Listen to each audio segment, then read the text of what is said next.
कदम bill Hind, मैंने हिंद की सरजमीन पर, ये पहले पाको हिंद एक ही जगह थी, बर्रे सगीर पाको हिंद, तो वो कहते हैं मैंने एक सयाद को देखा, शिकारी को देखा हिंद की सरजमीन पर, कुल्लमा सादा समकतन, जब भी वो मछली पकड़ता, दफ़अहा इला बिन्तिन लहू, तो साथ ही एक ठेला था और उसके करीब बच्ची बैठी थी, तो वो मछली पकड़कर उस बच्ची को दे देता जो उसकी बेटी थी।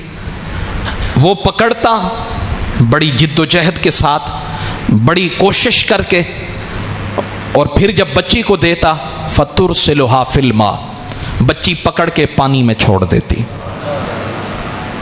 वहुवा ला यालमु, उस बंदे को नहीं पता कि मेरी मेहनत ज़ाये हो रही है, मैं पकड़ने पे जान लगा रहा हूँ, कोशिश कर रहा हूँ, मछली को अपने जाल में फंसाने की कोशिश कर रहा हूँ, और इधर मेरी बच्ची मेरी मेहनत को ज़ाय कर रही है, मैं पकड़ के देता हूँ, वो थैले में डालने की बजाय पानी में छोड़ देती है। फलम्मा फरगा, जब वो मछलियाँ पकड़ के उसने समझा कि अब मेरी मतलूबा तादाद पूरी हो गई है, अब वो करीब आया, और जब करीब आया फलम यजिद शैयन, वहाँ तो एक मछली भी मौजूद नहीं थी, तो फसअलहा अन ज़ालिक, तो उस बच्ची से पूछा, बेटी इतनी मछलियाँ पकड़ के मैंने तुम्हें दी और वो मछलियाँ हैं कहाँ? तो आगे से बच्ची ने कहा, समिअतु का तक़ूलु, अगर औलाद की तरबियत यूँ की जाए और इस मनहज पे की जाए, इस अंदाज में की जाए, तो फिर अल्लाह औलाद को इतना बुलंद किरदार बना देता है, बुलंद अफकार और नज़रियात का हामिल बना देता है। अगर बच्चों को अपने साथ बिठाकर हम टेलीविज़न पे गाने सुनाएंगे, अगर टेलीविज़न सामने रख कर अपने बच्चों को, अपनी बच्चियों को ड्रामे और फहाशी और उरियानी वाले फिल्में दिखाएंगे, और अगर वो बच्चे कल को बुलंद अफकार और नज़रियात के मालिक नहीं बनते, तो आपको नाराज़ नहीं होना चाहिए, आपको अफसोस नहीं करना चाहिए। जो बीज बोया था आज वही काटने की बारी है। ज़मीन में अगर तुम कांटे बोओगे तो फूल तो नहीं निकलेंगे ना।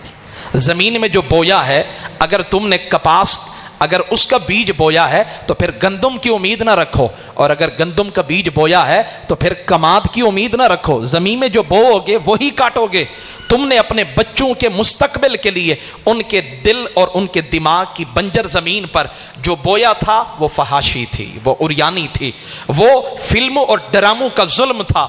आज जब वो नौजवान हुए तो आज फसल काटने की बारी आई। बेटा बाप का नाफरमान हो गया, माँ को थप्पड़ मारता है, गालियाँ देता है, माँ सर पकड़ के बैठ जाती है, बेटा तुम मुसलमान हो, कलमा पढ़ते हो, रसूलुल्लाह के गुलाम हो और ये काम करते हो, तो मैं उनसे बस सद अदब व एहतराम कहूँगा, जो बोया था आज वही काटने की बारी आ गई। जो बीज बोया था आज वही फसल पैदा हो चुकी है। अब तुम कहो यहाँ कांटों की बजाय फूल आ जाएं, तो ऐसा नहीं होगा।